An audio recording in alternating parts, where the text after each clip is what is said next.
नमस्ते झोरले। आज चाहिँ हामी चुम भ्याली जान लागेको छौँ। घरबाट हिँडिसकेको छौँ। यो चाहिँ हाम्रो घरबाट हिँडेको सुरुको भिडियो र अगाडि पनि पुगिसक्नु भएको छ हाम्रो दुईजना अनि हामी चाहिँ चारजना पछाडि छौँ।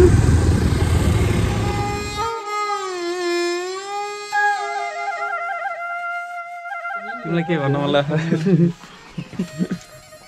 सुनमा कहाँ हो आज हामी? अप्पर गोर्खा आइदै यो अनि हाम्रो के रे ब्लगर बहिनीको नाम नेहा सिंगाली मगर।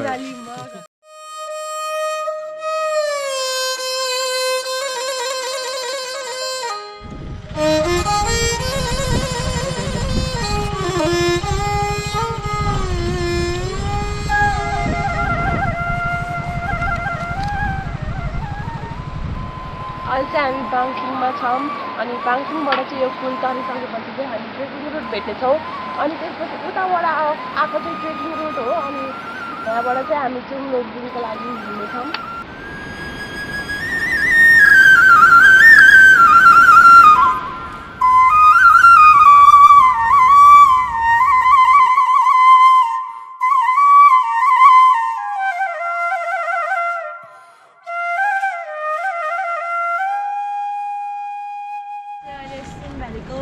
गेटमा आइसकेको छौँ। धेरै कठिनाइपछि हामी चुम भ्याली छिर्नलाई सफल भएको छौँ।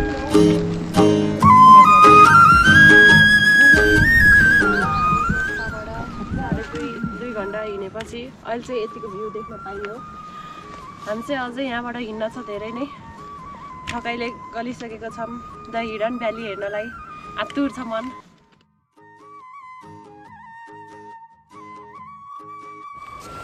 लोकपाबाट चाहिँ हामी खाना खाएर हिँडिसकेको छौँ। अहिले चाहिँ अब केही समयपछि हामी क्यान्टिलिभर ब्रिज पुग्नेछौँ। यहाँ चाहिँ हाम्रो दाइहरू धेरैजना हुनुहुन्छ। बाटो चाहिँ लास्टै गाह्रो छ। धेरै मान्छे टुरिस्टहरू भेटिनुपर्छ यहाँ बाटोमा चाहिँ।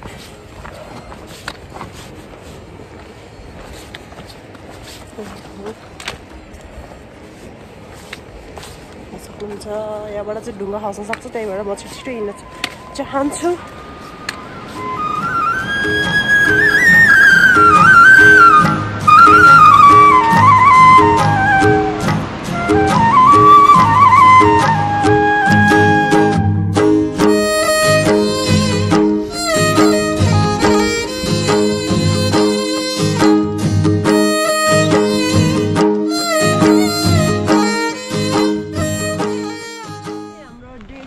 अब चाहिँ हाम्रो स्टार्ट हुन लागिसकेको छ। हिजो चाहिँ हामी बाङसिङबाट चुम्लिङ बस्ने भनेको थियौँ तर उज्यालै भएको कारणले हामी हिँड्यौँ अनि रेन्जमा आएर बसेको थियौँ।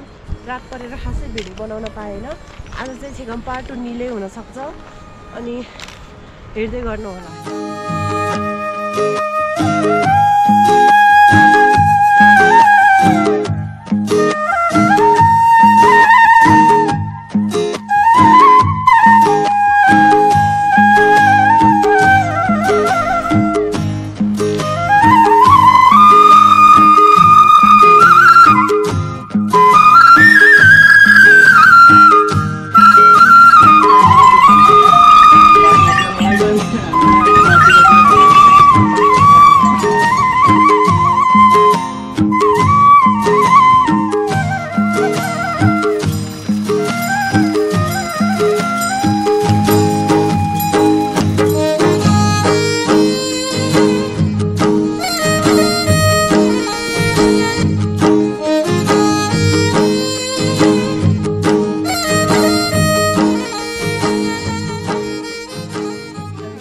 रेन्जमको यात्रापछि अहिले छेकम पार्क आइपुगेको छौँ। अब यहाँ चाहिँ खाना खाएर निले जान्छौँ अनि त्यहाँ चुलेमा कि निलेमा गएर आज 5 बज्छौँ। हजुरहरूलाई देखाउँछौँ त्यहाँ।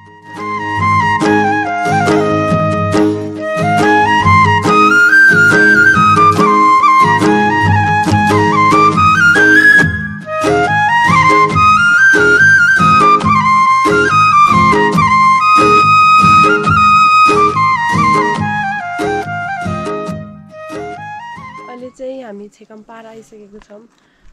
हिँडाइ धेरै कठिनाइ थियो, धेरै पहिरो, धेरै के थियो होइन। धेरै दुःखपछि यतिको राम्रो ठाउँ हेर्न पाइयो। यहाँ आएपछि चाहिँ मलाई स्वर्गभन्दा पनि एकदम रमाइलो लागेको छ।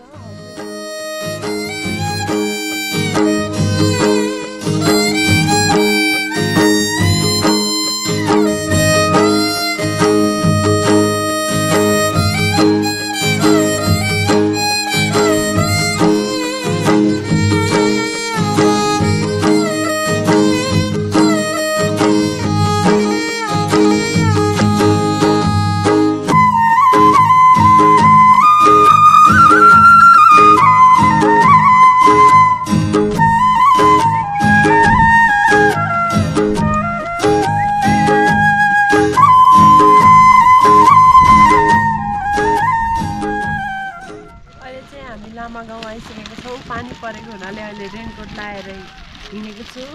हामी चाहिँ चुले गएर बस्ने आज चाहिँ।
डे 4 हामी चाहिँ मुगुम्बा जानु भनेको थियौँ। पानी परेर गएन, मौसम पनि खासै खुलेन, त्यही भएर यही चुलेबाट चाहिँ हामी फर्किनु भयो।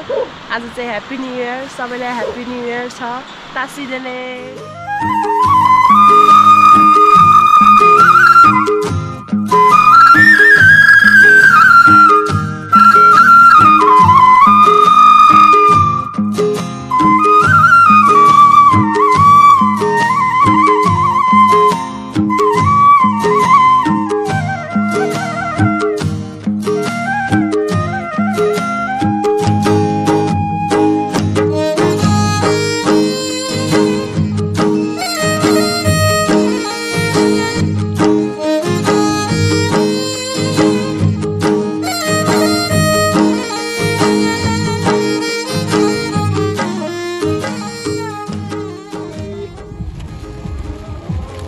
दाजु कता हो? यस्तै कफी खानाको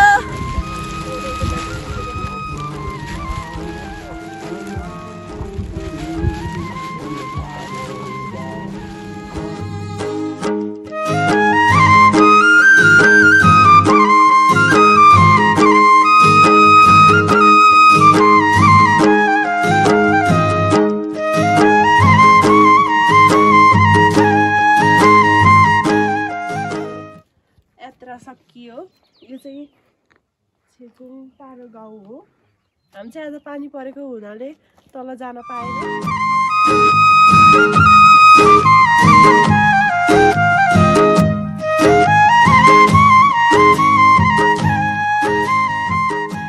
हाम्रो भिडियो लास्टसम्म हेरिदिनु भएकोमा हजुरहरूलाई धेरै धेरै धन्यवाद।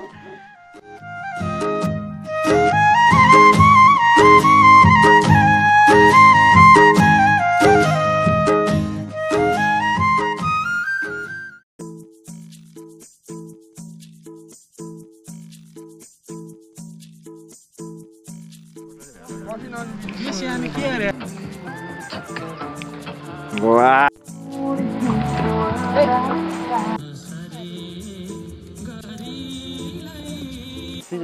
पैसा चाहिन्छ तँलाई? ल कति चाहिन्छ पैसा? खेल खेल्छ